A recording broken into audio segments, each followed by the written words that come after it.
Thank you, Mr. Chairman. Apologize, I'm multitasking this morning, like all of us, and I've heard bits and pieces of the answers and questions. I don't want to retread a lot of ground here, but I just do need some clarity, I think, for not only for myself, but for a lot of my constituents who may be watching this hearing now or seeing the tapes later on. So let's boil it down to the essence of this thing. Everybody agrees that we've got a crisis on our hands in regard to empty store shelves and inflation and all the rest. The food chain supply is a big problem. I have constituents in Louisiana who are spending half of their paychecks on groceries right now. It's not a sustainable trajectory that we're on. So we all agree on the problems. The question is, what are the actual drivers of this crisis? And, my Democrat colleagues tend to blame, corporate greed. And I'm not sure that is the best analysis of what we're facing here. So I know we have differing viewpoints on this, but let me just ask Dr. St. Orange to summarize as best you can. Is it corporate greed, or what would you say, if you had to identify in layman's terms, what the biggest drivers for all of this inflation truly are? Thank you for that. Some of it is simply rebounding from COVID.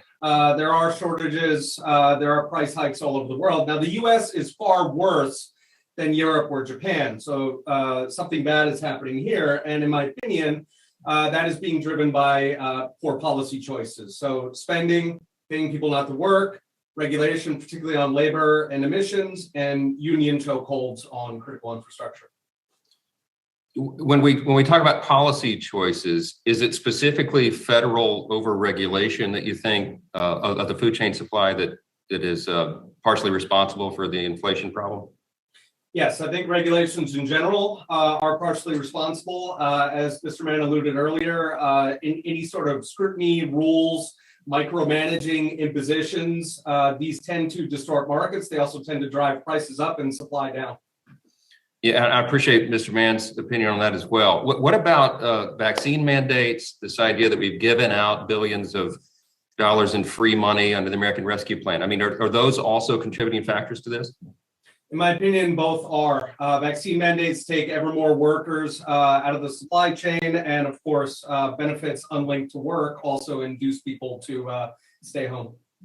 See, our view differs. The Republican response to this is different than the Democrats. Not to make this a partisan issue, but the approach to the crisis is different. So, our Democrat colleagues want. Sorry about that. Our Democrat colleagues want to. Their reflexive response is to further grow the federal government, to give more power to the FTC and the DOJ and other agencies. And we look at that response and say, no, that is putting fuel on a fire. That makes it worse. We need to get back to the free market. So. Dr. St. Onge, how would you characterize the effect of the Biden administration's attempt specifically on the vaccine mandate? I mean, we instinctively, sort of intuitively know that that's part of the problem, but these private employers are telling us that this is imposing a real hardship. And it's fair to say farmers and meat packers and truck drivers and other workers in the food chain are adversely affected by this. Isn't that right? I mean, is that intuition that we have, is that correct? That's absolutely right. The National Truckers Association has been really sounding the alarm. A lot of truckers do not want to get vaccinated, and we need them right now.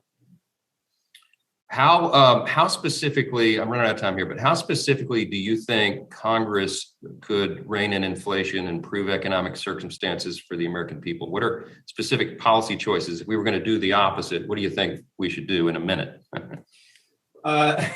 Probably, the single biggest changes are bringing competition to the pork monopolies.